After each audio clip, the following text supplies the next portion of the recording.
the Chicago Youth Boxing Club. A little bit about CYBC. We're a nonprofit, sports-based youth development organization and operating in Chicago's South Lawndale community. The club began in 2006 and is one of only a few independent boxing programs in Chicago dedicated to comprehensive youth engagement and focusing on holistic approaches to youth wellness. Our mission is to provide a positive and healthy environment for Chicago's inner city youth, instilling positive and productive skills and discipline through the sport of boxing and a team atmosphere. We're a place where they can build the life skills and determination necessary to seek a positive future for themselves and their community. We don't just teach them boxing though. We give them a space to expand upon the discipline and goal orientation necessary to succeed in their academic and extracurricular and lifelong pursuits. Not all our youth will go on to a career in boxing, but they will all go on in life. We help prepare them for whatever their journey may be, through boxing, through mentoring, through trips, and even through scholarships. We were able to give $20,000 in scholarships to 6 recipients last year. This past summer, we served an average of 110 individuals a day, primarily between the ages of 8 and 21. While I'm the voice of CYBC today, it's our staff and our coaches that change lives. We have a staff of 2 office assistants, a program director, and 6 coaches. The R3 funding is what allowed us to keep 2 of our coaches on when the program that funded them ended. So it's gratitude that we welcome you all here today, and we appreciate the support and the opportunity to increase our capacity that R3 has given us. Again, it's an honor to have you here. Thank you, Governor, for your support in this vital funding. Governor Pritzker. Thank you very much.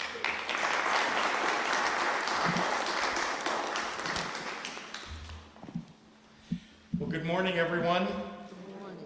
What a privilege it is to be here at Chicago Youth Boxing with leaders who are creating opportunity across our state. David, thank you for what you do here. It really is making a difference in so many kids' lives. To David Babb, of course, and to Dr. Mary Robinson and to Pauline Sylvain, from the bottom of my heart, thank you for the chance to support and expand the work that you're doing in your communities. And Zahid, who will be up to speak in a little bit, I'm very grateful for the chance to hear your story today. To Senator Selena Villanueva and to Representative Lakeisha Collins and Representative Edgar Gonzalez, thank you for your continued partnership in building an Illinois that is more fair and just. And of course to ICEJA Acting Director Del Reese Adams and to her team, the entire R3 board and our R3 board chair, and especially, and she is just terrific, the R3 board chair is also our outstanding Lieutenant Governor, Juliana Stratton.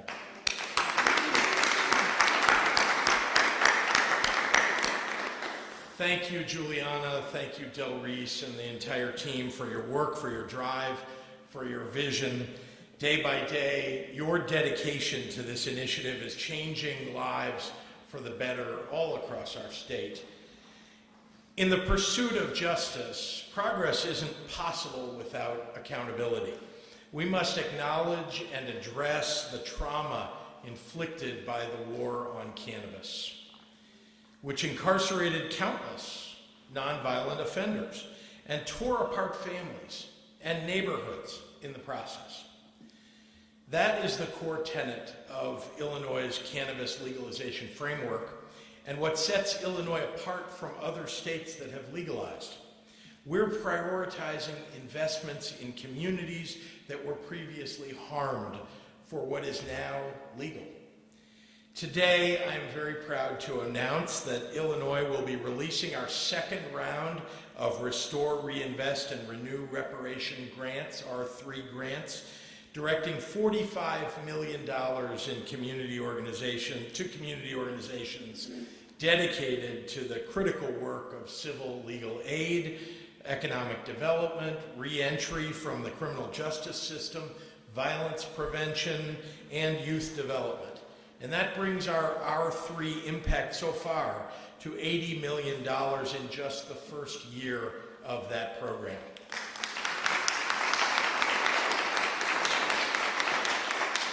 And there is much more to come. The positive impact of these dollars looks different in every community because after decades of trauma, restoring justice requires a multi-pronged effort in every community. For one organization, it may mean job opportunities for working families. In another, an after-school program for children. For David and Zahid here at Chicago Youth Boxing, restoring justice to their community means a new generation of Chicagoans empowered to dream big. And through boxing, David is giving students a foundation of empowerment by providing a safe outlet for achievement and connection and wellness, disrupting the idea that the neighborhood they call home is somehow limiting their possibilities. Instead, those possibilities are now made expansive. For Guion Foreman of the Emerald South Economic Development Collaborative, restoring justice looks like growing opportunity through landscaping. Inspired by the impact of incarceration and gun violence on his own family, he founded a Green Core to transform vacant lots into usable green spaces, where justice means places to play, economic activity, and safer neighborhoods. For the leaders of Chicago Urban League and the Safer Foundation, justice looks like being there for those beginning life after incarceration with employment and job training and community reparations. Across the state, from Youth with a Positive Direction in Decatur to the Clio Center in Washington Park, local leaders are charging forward to reimagine the next chapter in their communities. The best thing that we can do as a state is to match that ambition.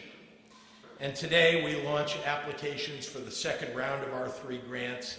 I know our recipients will be transforming lives with their work and in turn transforming our cities and this entire state.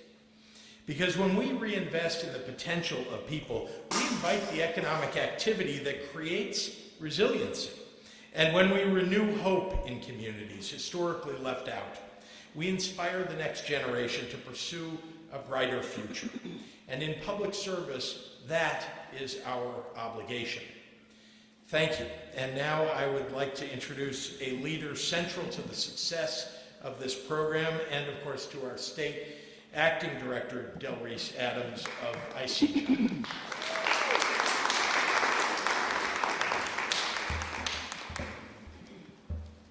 Good morning. Thank you, Governor Pritzker, and thank you so much, Lieutenant Governor Stratton, for your continued vision and commitment to investing in communities historically harmed and under-resourced. I am Del Reese Adams, Acting Executive Director of Illinois Criminal Justice Information Authority, and I am extremely excited to be here with the Governor, Lieutenant Governor, and the R3 Oversight Board. I also would like to acknowledge, and would be disheartened if I didn't, our hardworking R3 team at ICJ who helped us get here today. ICJ serves as the administrative agency for the R3 program. We initiate this next opportunity with the priority of ensuring equity-centered grant-making, that much-needed resources are distributed fairly, efficiently, and also effectively throughout Illinois. We recognize our responsibility to provide technical assistance to building community and organizational capacity within small organizations, not only to apply for and access grant funding, but also to manage those funds successfully in alignment with GATA, the Grant Accountability and Transparency Act. Capacity building plays a vital role for smaller organizations in need of grant funding. Many times, local agencies do not have the infrastructure or staffing capacity necessary to apply and manage state funds. ICJ seeks to address those organizational deficits with a variety of technical assistance offered throughout the year, beginning with free online training for potential applicants on how to apply for a grant, and continuing with regular contacts and training opportunities for new grantees on how successfully to manage those grant dollars. ICEJA's virtual Get the Recipe for Success online training program prepares R3 grant seekers with information on what goes into winning grant proposals and general application submission guidelines and requirements. We encourage all potential grant applicants to take advantage of this training program, as it would be especially helpful in applying for this round of funding. In addition to online training, which can be taken anytime, ICEJA will host an informational webinar in coming weeks for potential R3 applicants on how to complete the R3 application, including time for questions and answers. We want to make sure that all agencies have access to this funding. Once organizations are awarded funding, we offer ongoing administrative support to help new grantees successfully manage their grants and realize their visions of addressing community needs with their programs. To address equity further, we have developed both a working capital and advance pay policy as alternatives to smaller organizations who find it difficult to operate programs within the state's reimbursement model. By setting Illinois' small organizations up for success, building on their strengths and addressing their barriers, we create new possibilities for communities that have been harmed by decades of violence, economic disinvestment, and excessive incarceration. R3 is about equity, investing in all communities and making sure all service organizations, large and small, become equipped to create innovative programs and strategies that address the diverse needs of their communities and ultimately build a safer Illinois. Thank you so much, and I will now introduce Pablo Mendoza, who is a member of the R3 Oversight Board.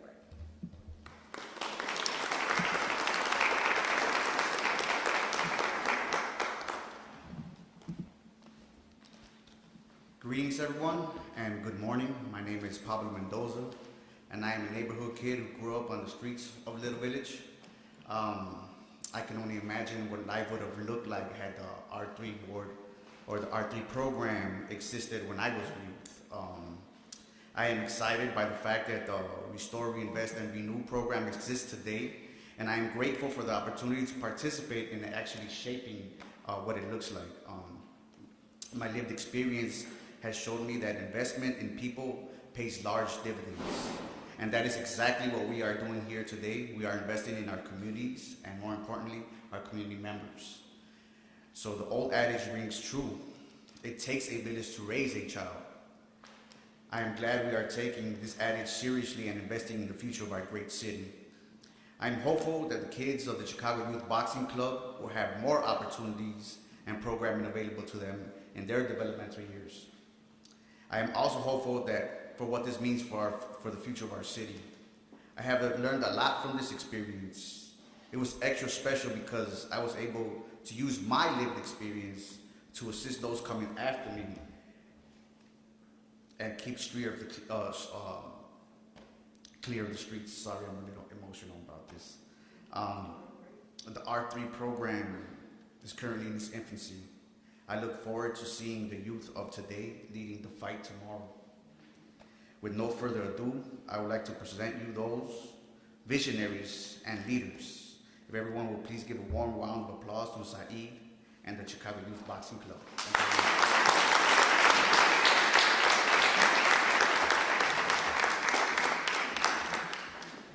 Hello everyone, I'm Saeed Salgado and I'm 17 years old. Estoy en mi último año en la secundaria de Social Justice High School en La Villita. Yo soy el hermano mayor, tengo 2 hermanos más chicos y vivo con mis padres.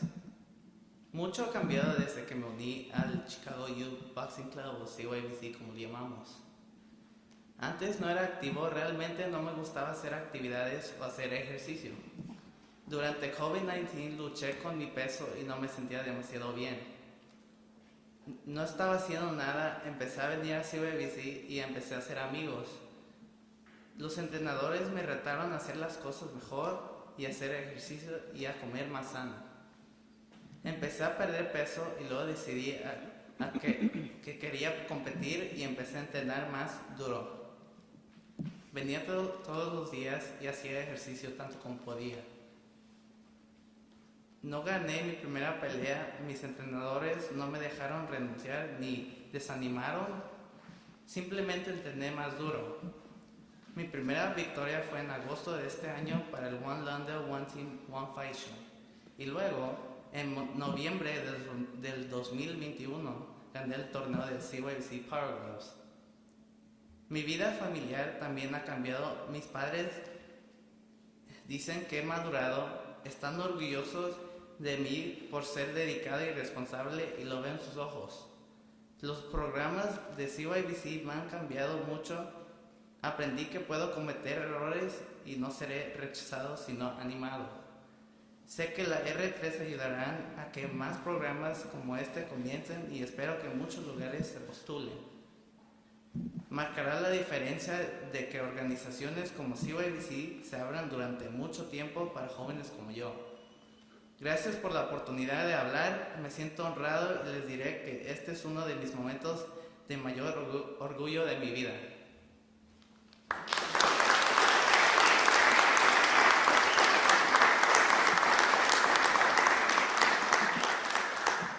Hello, I'll be translating for Zaid. Zaid is 17 years old. I'm a senior at the Social Justice High School here in Little Village. I'm the oldest brother. I have 2 younger brothers and I live with my parents. A lot has changed since I joined CYBC, or Chicago Youth Boxing Club. I really didn't like to do activities or exercise. During COVID-19, I struggled with my weight and I wasn't feeling too well.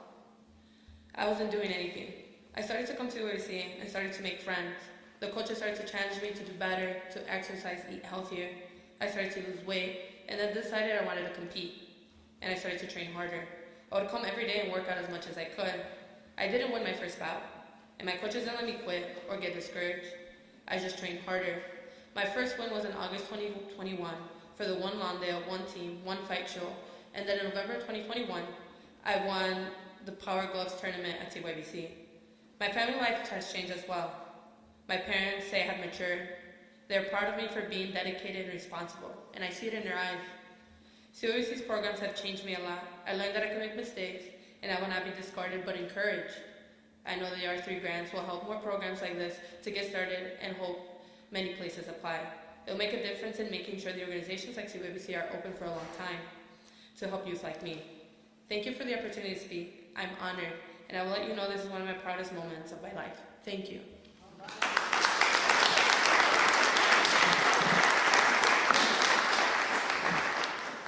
Now I'd like to introduce really one of the leaders in Springfield on behalf of not only our kids, but also making sure that we're distributing funds equitably throughout our communities, and that's Senator Selena Villanueva.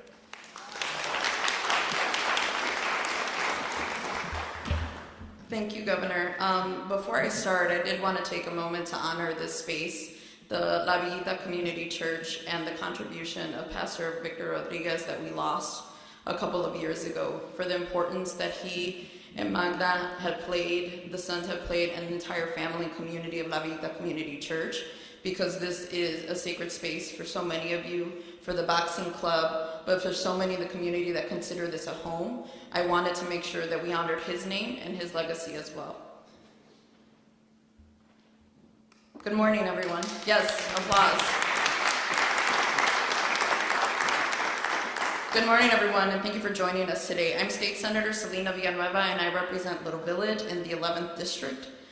I am a very proud daughter of Little Village, and I'm honored to be able to speak on an issue that's important to me from the comfort of my home, even though I was delayed because Little Village does have traffic. The issue is disinvestment. Communities harmed by violence and the excessive incarceration due to economic disinvestments are a product of a much larger systemic issue. The lack of opportunity in marginalized populations encourages cycles of poverty, of social insecurity, and many other problems that R3 aims to address. And only by investing in these communities can we reverse the circumstances that have affected these areas. Little Village, like many other communities throughout Illinois, will benefit greatly from programs like R3 and the funding that comes with it. I've seen firsthand the advantages of providing mental health initiatives and violence prevention programs to our community. Violence interrupters on numerous occasions have de-escalated situations in the area, especially when it comes to racial tensions, like what happened on 26th Street last year. Mental health resources are one way to counter the issues that we see in La Villita. Funding nonprofit initiatives will make mental health resources available to youth in need, as well as bringing after-school programming to provide students and young people options that they can be passionate about. These resources will allow our young people to make the steps they need towards the lives that they want for themselves in the future. Forward thinking is an integral alternative to the in-the-moment decision-making that often leads to the issues that we see in our community. Initiatives like R3, which I helped to create when we were working on the legalization of cannabis law, help demonstrate the importance of the language that we use to characterize individuals that are coming from our communities. They show that people should not be defined by their situations, that there are not violent communities that house violent people, that there are communities that have been forced into disrepair because of underfunding and underrepresentation, and that these areas that are things that the state can focus on through programs like R3. Illinois residents of La Villita deserve to exist in safe and supportive environments, and this program is just one step in pursuit of that goal. Buenos días a todos, soy la senadora estatal Celina Villanueva, y como hija de La Villita, muy orgullosa hija de La Villita, me siento honrada de poder hablar sobre el tema que es más importante para mí en este momento de mi comunidad de La Villita. Y el problema es la desinversión. Las comunidades dañadas por la violencia y el encarcelamiento excesivo debido a la desinversión económica son productos de un problema sistémico mucho más grande. La falta de oportunidades en las poblaciones marginadas forman círculos de pobreza, forman la inseguridad social y económica y muchos otros problemas que estamos tratando de arreglar con el programa de R3. Solo invirtiendo en estas comunidades podemos reinvertir las circunstancias que afectan a nuestras comunidades y nuestros barrios. La Villita, como otras comunidades de Illinois, se beneficiará enormemente de los programas y de los fondos del programa de R3. Y he visto de primera forma la ventaja de brindar iniciativas de salud mental y programas de prevención de la violencia en nuestra comunidad. Los interruptores de violencia en numerosas ocasiones han desescalado situaciones en la comunidad, especialmente cuando se trata de tensiones raciales que hemos visto o vimos el año pasado en la 26. Los recursos de salud mental son otra forma de combatir los problemas que vemos en la Villita. Los fondos para iniciativas sin fines de lucros permitirán que los recursos de salud mental existen y estén disponibles para los jóvenes que los necesiten, además de ofrecer programas extracurriculares para brindar opciones para nuestras comunidades y nuestros jóvenes. Estos recursos permitirán a los jóvenes dar paso hacia la vida que desean para el futuro. Iniciativas como R3 ayudarán a demostrar la importancia que estas comunidades como La Villita no son comunidades violentas que albergan a personas violentas, sino que son comunidades que se han visto devastadas por la falta de fondos y de recursos y de la representación. Y estas son las áreas que estamos tratando de arreglar al nivel estatal. Los residentes, la gente de la comunidad, de comunidades como La Villita, merecen existir y vivir en comunidades seguras y con apoyo. Y este programa es solo un paso hacia el futuro. Muchísimas gracias. And with that, I would like to introduce my sister and our friend from not too far away on the other side of Ogden, Representative Lakeisha Collins.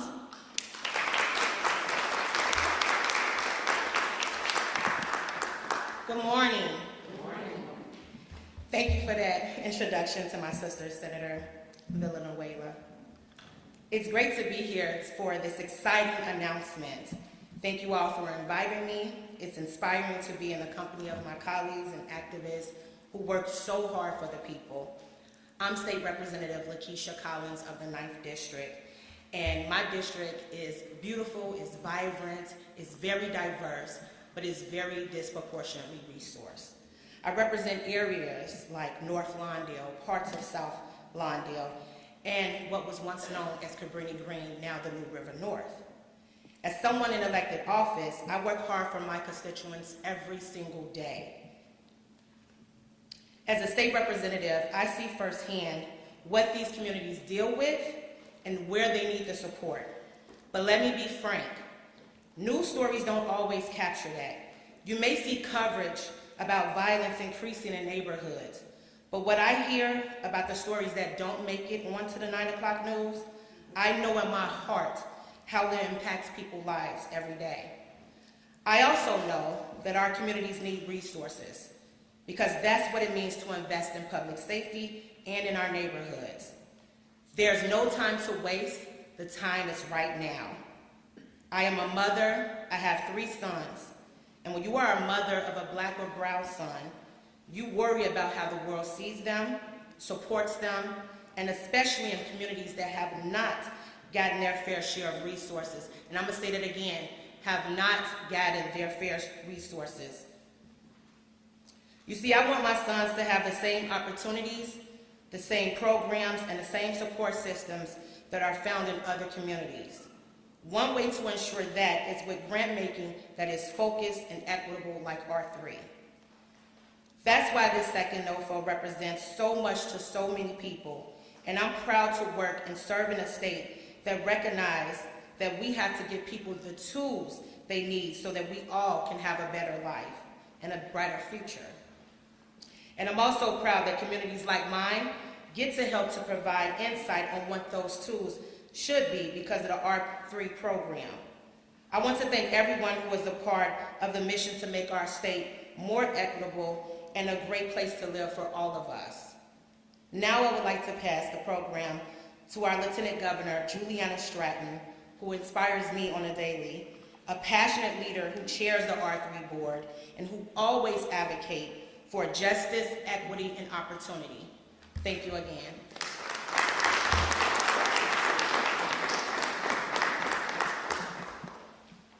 Good morning, everyone. I'm Juliana Stratton. I use she, her pronouns. Thank you, Representative Collins, for introducing me, but more importantly, thank you for fighting for what the communities that you serve need. Governor Pritzker, as always, thank you for your unwavering commitment to uplifting our state's most vulnerable through your compassionate and decisive leadership.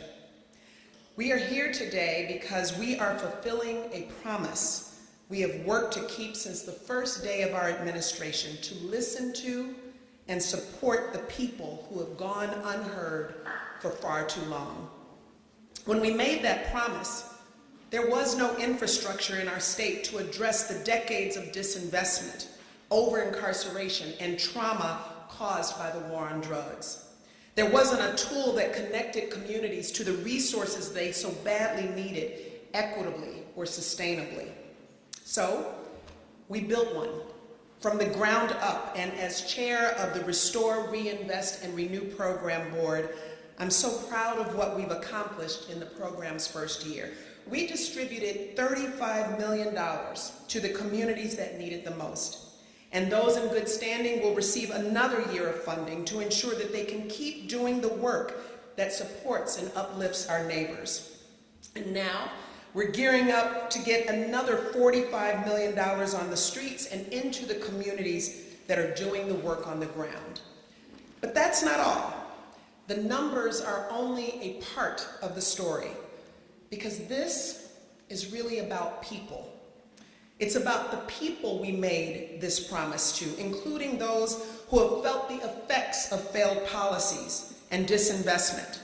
And it's more than just about getting funding into their communities. It's about actually including them in the rooms where decisions are being made. As a restorative justice practitioner, that's core to who I am and how we repair the harm that has been caused by history. This is also what literally drives the R3 program, because we set out to create a board that reflects the communities that have been burdened by this harm. The R3 program is transformative because per the legislation, we were intentional about putting justice-impacted people, community activists, and local stakeholders at the center of our decisions and discussions to make this program work for those for whom it was created. So I'd like to take a moment to thank the R3 board members, many of whom are here today, for coming to the table and continuing to shape this program to be the best that it can be. And in addition to Senator Villanueva and Representative Avalar, I'd like to lift up the bipartisan support from R3 board members, including Senate Majority Leader Kimberly Lightford, Speaker Pro Tempore Leader Jahan Gordon Booth, Leader Jason Barrickman, and Leader David Welter. Thank you all for your service and contributions to the R3 board. I know that our promise to the state of Illinois isn't fulfilled just because we have acted. True transformation is when we keep listening so those diverse voices and experiences are embedded in the work for years to come. And that's why the Justice, Equity, and Opportunity Initiative housed in my office, the R3 board, and ICEJA under the bold and visionary leadership of Director Delreese Adams have collaborated to ensure the organizations with the closest ties to the communities that they have what they need so that they can make full use of R3. We've heard a little bit about what that means, but it includes convening board working groups to create a new tier system that dedicates 75% of available funds to applicants with a new organization or with a budget of less than $2 million. Because so many small organizations said they want access to these funds as well, equitable access. We've hosted information sessions to over a dozen R3 eligible communities, reaching over 500 individual organizations. And those opportunities for hosting information sessions are still available. So reach out if you'd like to schedule one in your community. And as you heard from Director Adams, offering accessible and readily available technical assistance in grant making. Let me make this clear. We are not done. And today's announcement is a testament to that. We have more work to do to repair the harm. We have more work to do to fill seats at the table. And we now have the program that was built for this journey. I'm dedicated to leading us on this journey, but what I ask from you is to assist us in letting people know that they can join too. Spread the word that R3 funding is available and people are at the ready to help them successfully apply. We've made space for new voices and new ideas, so let's welcome them in. I'd like to thank and acknowledge all of the speakers today for bringing their all to this work every single day. And before I go, I'd be remiss if I did not acknowledge the incredible director of our Justice, Equity, and Opportunity Initiative, Yaakov Delaney, and the hard-working members of the JEO team, R3 Coordinator Emily Harwell, Program Manager Ariana Correra, and our McCormick Foundation Reentry Policy Coordinator, Orlando Chile Mayorga. Can we please give them a hand?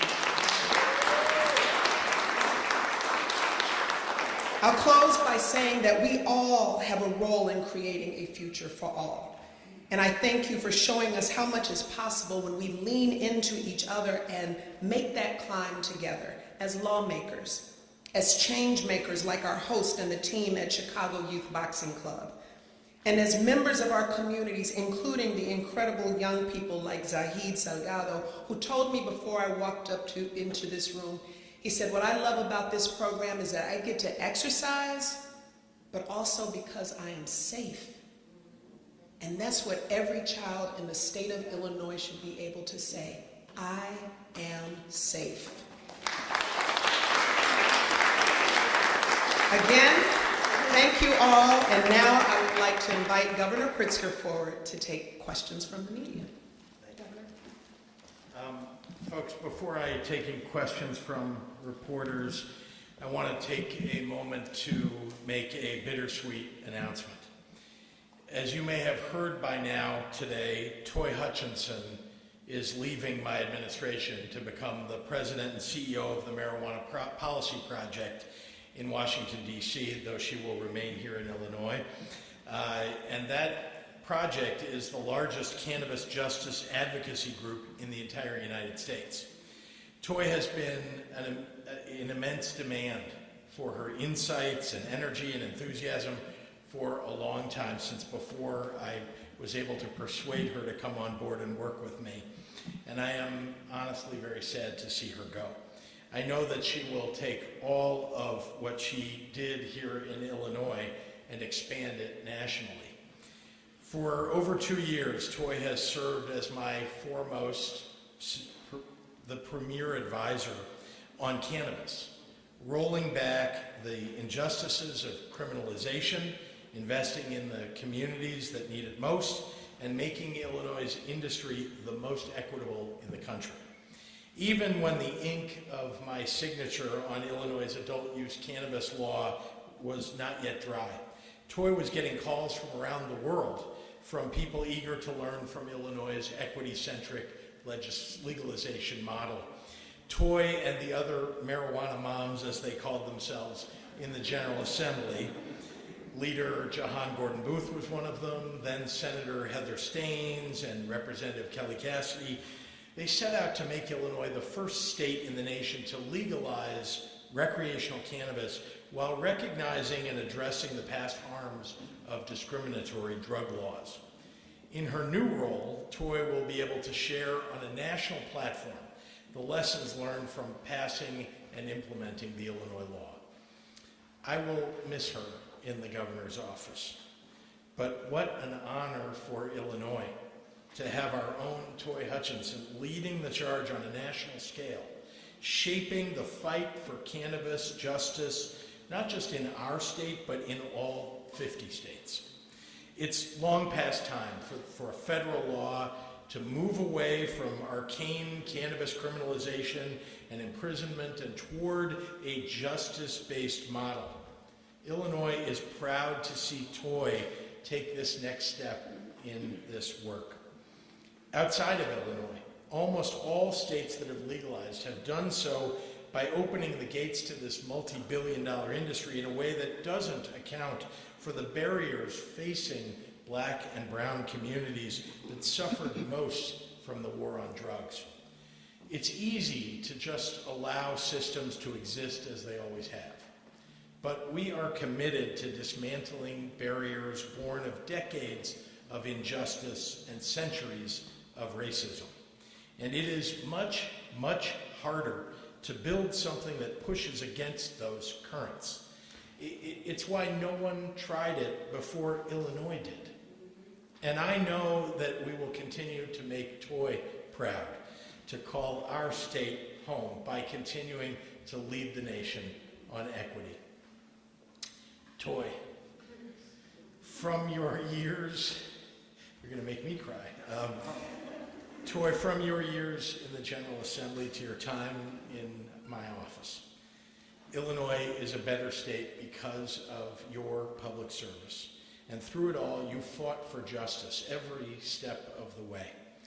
You brought light and curiosity and reflection into every room and always worked to ensure the right people had a seat at the table. And you did it all while raising terrific children and offering kindness to everyone around you. Honestly, you will be deeply, deeply missed. And with that, I'd be happy to take questions from members of the media.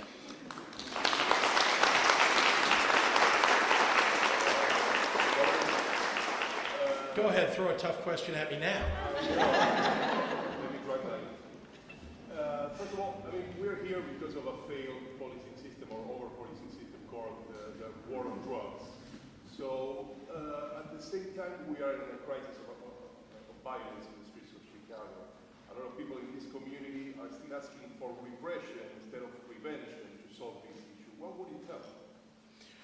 Well, let's be clear that there is a lot of work to do to address violence, especially gun violence, that's going on not just in the city of Chicago, but across the state and across the nation, I might add, during this very challenging time for everyone. But one of the things that R3 and that our cannabis legalization has done is to try to address the underlying causes.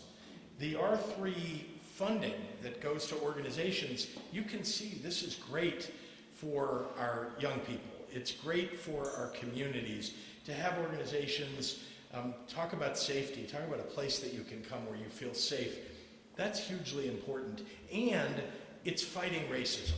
And that, honestly, is, in my view, one of the underlying causes of violence that we see, especially now, as I see the world moving backward, not forward. Here in Illinois, we're trying to move forward.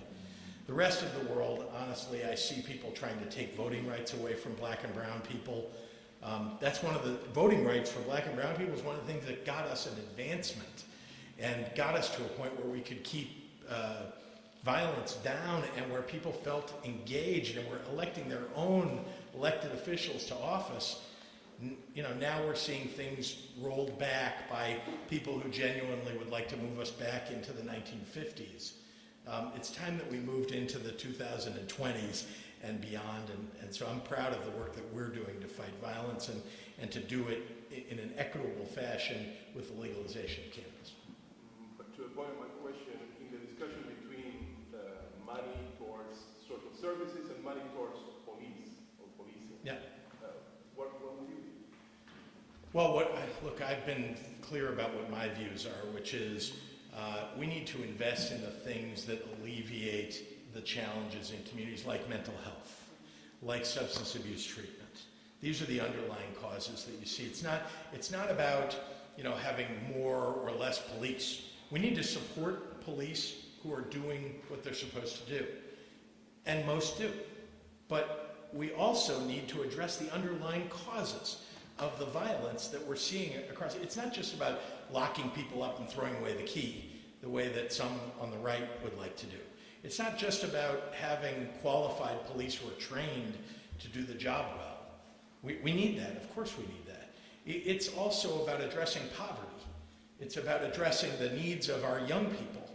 And so those are the things that we're working on. And I've been working on that. Juliana and I together have been working on this literally since day one.